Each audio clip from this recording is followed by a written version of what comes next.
जीवन में कभी कभी कुछ घटनाएं हमें सुधार का अवसर देती हैं।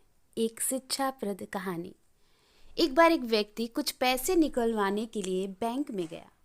जैसे ही कैशियर ने पेमेंट दी, कस्टमर ने चुपचाप उसे अपने बैग में रखा और चल दिया। उसने 1,40,000 रुपए निकलवाए थे।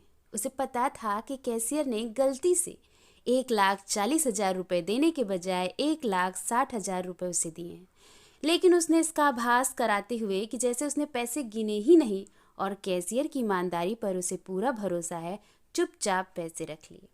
इसमें उसका कोई दोष नहीं था, लेकिन पैसे बैग में रखते ही 20,000 अतिरिक्त रुपयों को लेकर उसके मन में उधेड़-बुन शुरू हो गई।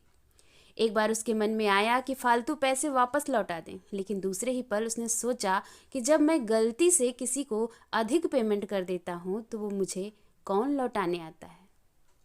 लेकिन इंसान के अंदर सिर्फ दिमाग ही तो नहीं होता, दिल और अंतरात्मा भी तो होती है। रह रहकर उसके अंदर से आवाज आ रही थी कि तुम किसी की गलती से फायदा उठाने से नहीं चूकते और ऊपर से बेईमान न होने का ढोंग भी करते हो। क्या यही ईमानदारी है? उसकी बेचैनी बढ़ती जा रही थी। अचानक ही उसने बैग में से 20,000 रुपए निकाले और जेब में डालकर बैंक की ओर चल दिया। उसकी बेचैनी और तनाव कम होने लगी थी।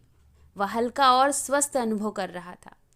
वह कोई बीमार थोड़ी ही था, लेकिन उसे लग रहा था जैसे किसी बीमारी से मुक्ति मिल गई हो। उसके चेहरे पर किसी जंग को जीतने जैसी प्रसन्नता व्याप्त थी। रुपए पाकर कैशियर ने चैन की सांस ली। उसने कस्टमर को अपनी जेब से 1,000 रुपए का एक नोट निकालकर देते हुए कहा, भाई साहब, आपका बहुत बहुत आभार। आज मेरी तरफ से बच्चों के लिए मिठाई ले जाना, प्लीज़ मना मत करना। भाई, आभारी तो मैं हूँ आपका, और आज मिठाई भी आप सबको मैं खिलाऊंगा, कस्टमर ने बोला।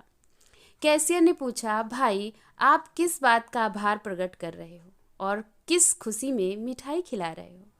कस्टमर ने जवाब दिया, आभार इस बात का है कि 20,000 के चक्कर ने मुझे आत्म मूल्यांकन का अवसर प्रदान किया।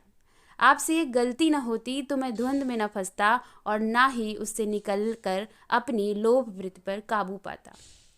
यह बहुत मुश्किल काम था। घंटों के द्वंद्व के बाद ही मैं जीत पाया। इस दुर्लभ अवसर के लिए आपका आभार। दोस्तों, कहाँ तो वो लोग हैं जो ईमानदारी का पुरस्कार और प्रशंसा पाने का अवसर नहीं चूकते, और कहाँ वो जो औरों को पुरस्कृत करते हैं। ईमानदारी का कोई पुरस्कार नहीं होता, अपितु ईमानदारी स्वयं में एक बहुत बड़ा पुरस्कार है। अपने लोभ पर काबू पाना कोई सामान्य बात नहीं है। ऐसे अवसर भी जीवन में सौभाग्य से ही मिलते हैं, अतः उन्हें गंवाना नहीं चाहिए, अपितु उनका उत्सव मनाना चाहिए। दोस्तों, अगर आपको वीडियो अच्छा लगा हो तो वीडियो को लाइक करिए, और हाँ, चैनल को सब्सक्राइब करना मत भूलिए। कहानी सुनने के लिए आपका बहुत बहुत धन्यवाद।